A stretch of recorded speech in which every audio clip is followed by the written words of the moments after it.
कि हमारी चोरी किया हुआ पैसा वापस आना चाहिए कि नहीं आना चाहिए। इन संबंधों को एक नया स्वरूप और नई ऊर्जा देने पर विचार विमर्श किया। This is from Tulsi Ji. Tulsi Mala.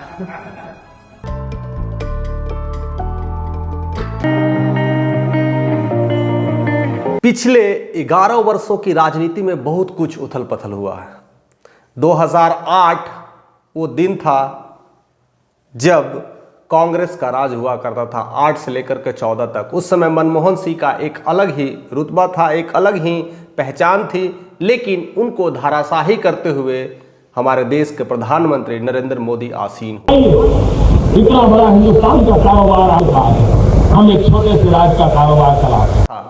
और जिस तरह से हमारे देश के प्रधानमंत्री नरेंद्र मोदी गुजरात मॉडल का बात किया करते थे, वो दिन भी मुझे याद है। उस स्टेडियम में, उस जगह पर, हर जगह कहीं न कहीं उस मॉडल का जिक्र किया जाता था। आपके पास हम एक छोटे से राज्य का कारोबार चलाते हैं। आइए गुजरात और दिल्ली की सौदा हो जाए था कि गुजरात की तरह अब भारत में भी चहुमुखी विकास हो जाएगा। अब भारत नेक्स्ट लेवल पे सुपर पावर विकसित देश में से एक होगा। ऐसी कई सारी स्थितियां लगाई जा रही थी, क्योंकि उस समय मनमोहन सिंह चुप थे और बोल नहीं रहे थे, और जो कोई बोल रहा था वो हमारे देश के प्रधानमंत्री बोल रहे थे।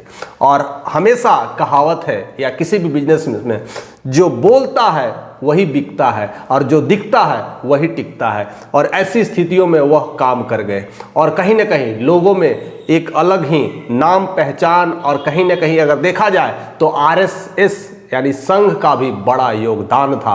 तो संघ और बीजेपी ने मिलकर करके एक जबरदस्त इनिंग खेला, और संघ तो पता ही है पूरे देश में छाए हुए हैं। उनकी अगर ब्रांचेज की बात करें तो आज के डेट में करीब करीब 51,000 शाखाएं हैं, यानी हर महीने 12,000 मीटिंग्स हर दिन होते रहती है। यानी देखा जाए तो अपने आप में एक बड़ी ललकार है, कि आप में बड़ी हुंकार है। और आरएसएस जिस तरह से आगे बढ़ रही थी और बीजेपी का साथ में मिलकर के काम कर रही थी, तो उस समय लग रहा था कि अब भारत बदलेगा। और वही मुहिम, वही झंडा, वही नेतृत्व और वही कमल की बातें हो रही थी। और 2014 में प्रचंड जीत भी हुई थी। लोगों ने जश्न मनाया, तालियां बजाई और मिठाइयां भी बांटे। लग रहा था कि अब देश एक नई स्थिति में चल रहा है और नई परिस्थितियों में बढ़ रहा है। हालांकि उस दौरान से बहुत सारे काम भी शुरू होने लगे थे, सुबुगाहट भी तेज होने लगी थी। कई सारे चीज़ें जो ऐसे ऐसे पास होना था, बिल जो रुक रहे थे उसको भी पास किए, 370 को अप्लाई कर दिया, और भी ऐसे ऐसे छोटे मोटे कानून को ध्वस्त करते हुए आगे बढ़ रहे थे। और कई सारे जो पुराने मॉडल को उसको नए मॉडल में कन्वर्ट करने की काम की जा रही थी। लोगों ने देखा, सराहा और सोचा कि हाँ, ये सरकार में तो दम है, क्योंकि मोदी है तो मुमकिन है। और यही नारा लगने लगा, और लोग पूरी तालियों के साथ मोदी मुमकिन का नारा लगाते रहे हैं। और उसकी वजह से मोदी ने वो कर दिखाया जो पिछले कई वर्षों तक नहीं हुआ था, यानी 19 में प्रचंड जीत मिला। लोगों ने भरोसा उनके ऊपर जताया, और उसके बाद वो हर चीज करने के लिए तैयार हुए। जो काम कहते थे मेरे अड़ंगे अगर रुकती थी, इसलिए रुकती थी कि मैं पूरी तरह से पावर में नहीं था, अब मैं आ गया हूं, अब कोई काम नहीं रुकेगा। और धड़ाधड़ अपने एक्शन को, अपने अंदाज को बदलने लगे, और उस अंदाज में अपने ही दोस्त, अपने ही सगे संबंधी, अपने ही भाइयों को भी भूलते गए। और वह है सबसे बड़ा भाई उनका संघ है, आरएसएस, जिनका दामन की वजह से वह साथ चल रहे थे, उनका ही दामन छोड़ के अपने ही आप निकलने की कोशिश कर दिए। क्योंकि वह चाहते थे कि अब मुझे कोई रोकने वाला नहीं है, अब मुझे कोई हराने वाला नहीं है, और मेरा विस्तार अब सही होगा। और उसी प्रचंड जीत के साथ अपने मिजाज से काम कर रहे थे। और मोदी और शाह की जोड़ी ने जबरदस्त परफॉर्मेंस दिखाया। भारत में हर जगह गूंजने लगी। कई लोग डरने भी लगे कि ये दोनों अगर रहेंगे तो हिंदू राष्ट्र बना के छोड़ेंगे। ऐसे कई सारे जो बाकी धर्मों के लोग हैं जो भारत में, उनको भी डर होने लगा। लगता था भारत विविधताओं का देश है, विविधताओं में एकता का देश है, अब लगने लगा कि भारत अब हिंदू देश होने लगा है। और कहीं ना कहीं हर जगह से लोग उनके नेतृत्व में आने लगे, साधु संतों की मंडली जुटने लगी, हर जगह मंदिर, तीर्थ यात्रा हर जगह होने लगा। और देखते ही देखते हमारे देश के प्रधानमंत्री विश्व का रोटेशन भी करने लगे और पूरा विश्व को लगता है कि अपने ही इस मुट्ठी में लाने की कोशिश कर ले। क्या यह संभव है? नहीं हो सकता है यार, इतना आसान नहीं है। जो दिखता है वो होता नहीं है, जो होता है वो दिखता ही नहीं है, ऐसा हमेशा कहा गया। और दूसरी चीज़ें इसको लेकर के और भी हम डिटेल में बात करेंगे, क्योंकि धीरे धीरे ये मामला को समझ में आएगा कि मैं क्या उलटफेर करने वाला हूं। क्योंकि अब स्थितियां ऐसी थी कि अब लगा कि अब ऐसे काम नहीं चलेगा, अब संविधान में भी छेड़छाड़ करेंगे, जो काम रुका हुआ उसको पूरा कर देंगे और कुछ नई चाल, कुछ नई बाजी और कुछ नया इतिहास लिखने की फिराक में थे बीजेपी। और उनको अपने ऊपर पूरा भरोसा था और उसके वजह से ना उन्होंने आरएसएस की सुनी, ना और भी अपने पार्टियों को सुनी, और उसका खामियाजा अब भुगतने का समय आ चुका था। यानी 5 सालों बाद 19 से 24 के बीच में बहुत कुछ बदल रहा था। एक घमंड, एक चकनाचूर होने की स्थितियां में आ रही थी। लोग उन्हें तानाशाह भी करने लगे, कोई हिटलर कहने लगा, ऐसे ऐसे कई सारे वीडियोस और प्रारूप आने लगे हैं। देश के प्रमुख कहते ना टॉप यूट्यूबर्स ध्रुवा राठी ने भी तानाशाह करना शुरू कर दिया था, तानाशाह करके बताया था किस तरह से कई लोग हिटलर, या वो आम आदमी पार्टी हो, चाहे AIDMK हो, या फिर नॉर्थ इंडिया के अलावे जितने भी साउथ इंडियन में लोग हैं, कहीं ना कहीं उन्हें तानाशाह की घोषणा शुरू कर दिया था। यानी स्थितियां अब वैसी नहीं रही जैसी चाहिए थी।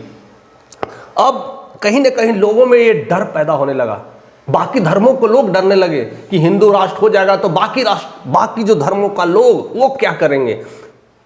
और ऐसी स्थितियां धीरे धीरे हो गई और 24 का परिणाम आपने देख लिया कि जो सिंगल पाए पर, सिंगल पिलर पे चलने वाला सरकार 4 पिलर बन गए, और 4 पिलर में से अगर एक भी पिलर कमजोर हो जाए ध्वस्त हो जाएगी बिल्डिंग। ऐसी स्थितियां अब आके खड़ी हो चुकी है।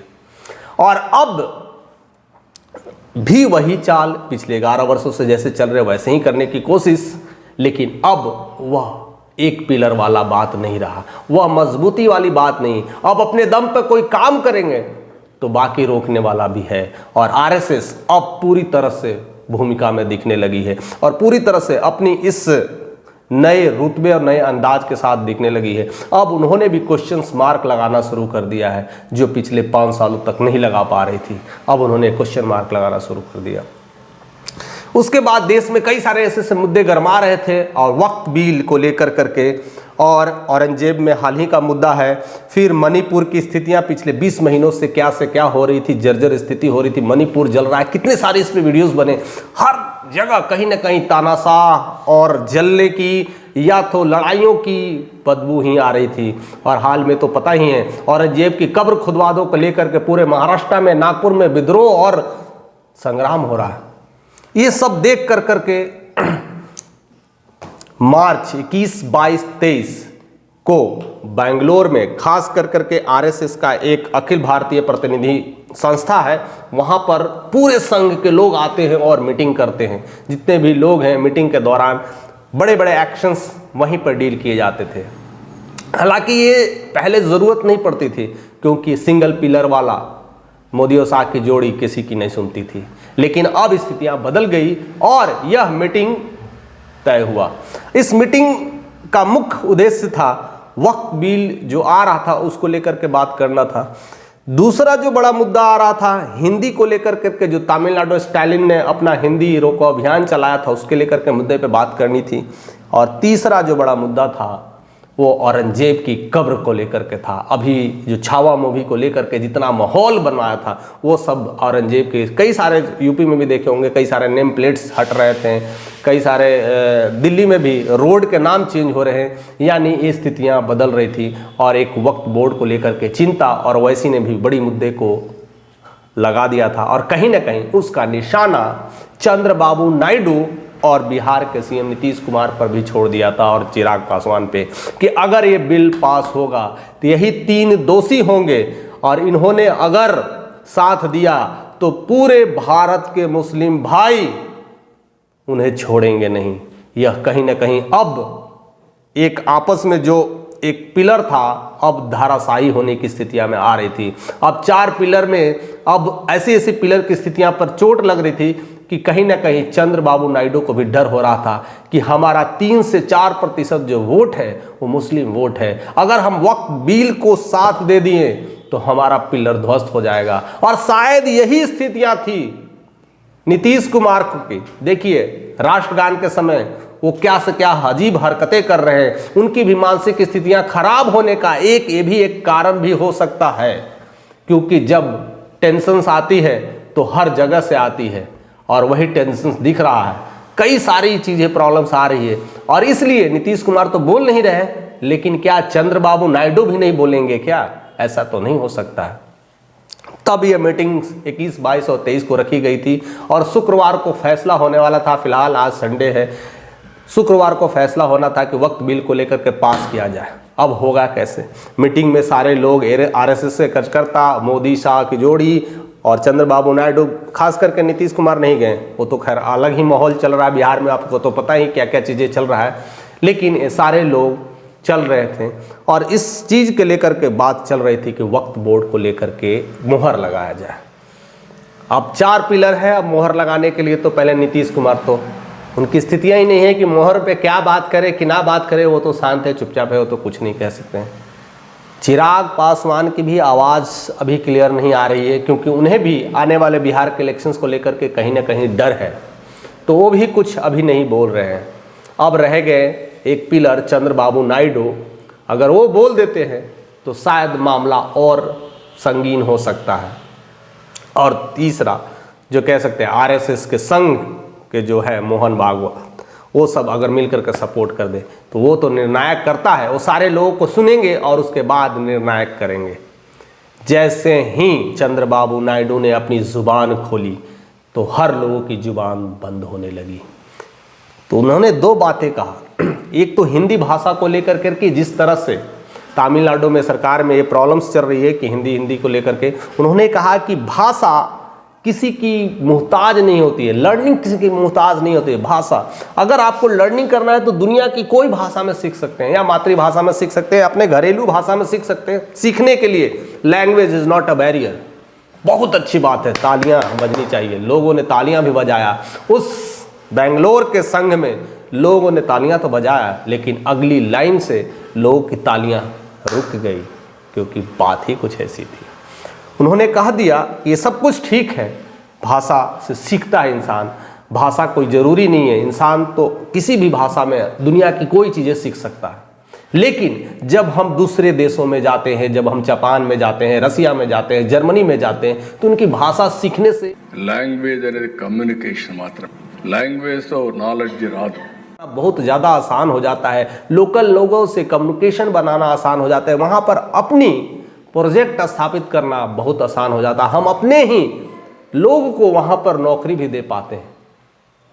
तो भाषा का इंपॉर्टेंस होना चाहिए, इसका डायरेक्टली विरोध नहीं होना चाहिए, इसको बैलेंस करना है।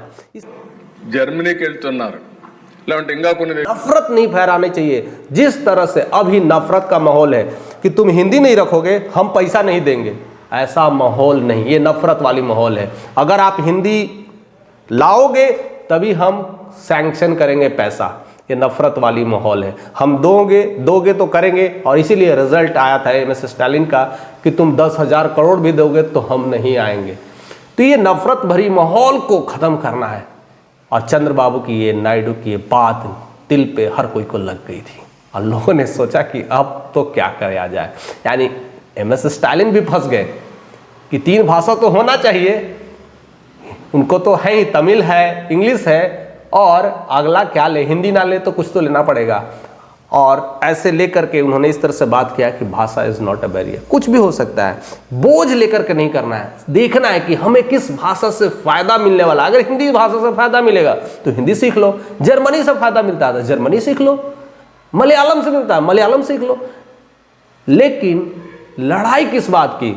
इस तरह के अपमान और इस तरह से नफरत भरी चुनौतियों से भारत टूट जाएगा और कहीं ना कहीं यह नफरत जिस एंगल से फैलाया जा रहा था, आरएसएस के संग इस बात को समझ लिए कि अब बीजेपी तानाशाह पे उतर रही थी और इसलिए नॉर्थ इंडिया और साउथ इंडिया के अलग अलग बंटवारे की भी स्थितियां पैदा हो रही थी।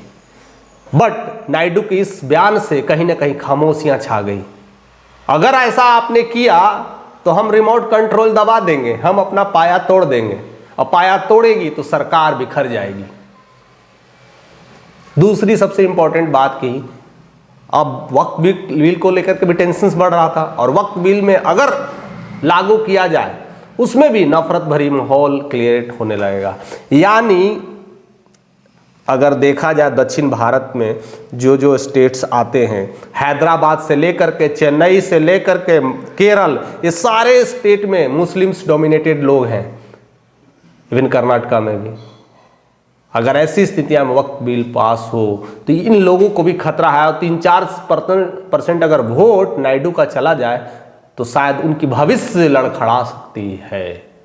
तो वो कभी नहीं चाहेंगे कि मेरा अभी भविष्य तो उज्जवल होने के कगार पर है, उज्जवल होने से पहले ही अंधेरा बादल मंडरा जाए, कहीं नहीं वो चाहेंगे कि ऐसा हो।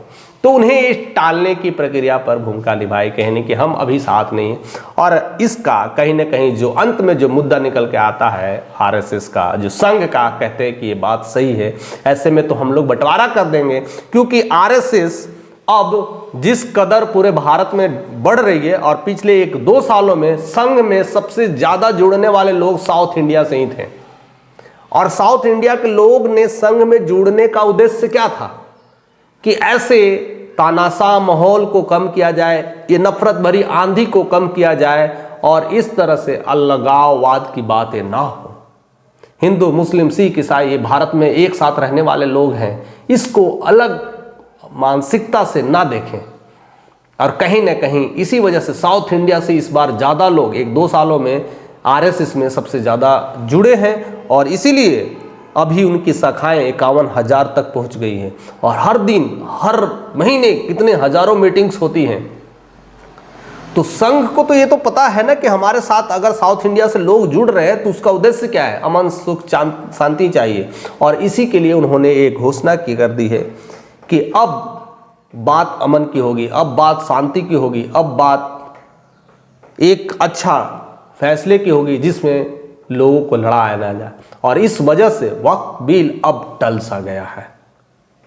दूसरा चीज़ें हिंदी को लेकर के भी अभी कम्युनिकेशंस में थोड़ी तब्दीली आ सकती है और एमएस स्टालिन को ये नहीं बताना है कि आप हिंदी न रखना है कि रखना है, आप जो भी भाषा रखिए। 3 भाषा रखने से सिर्फ आपका ही नहीं पूरे भारत का फायदा होगा और आपका स्टेट का जरूर फायदा होगा, वहाँ के लोगों को फायदा होगा। जब वो लोग दूसरे देश में जाते हैं, दूसरे राज्यों में जाते हैं, तो उनको जिस भाषा को जरूरत है उस भाषा को सीखने दीजिए।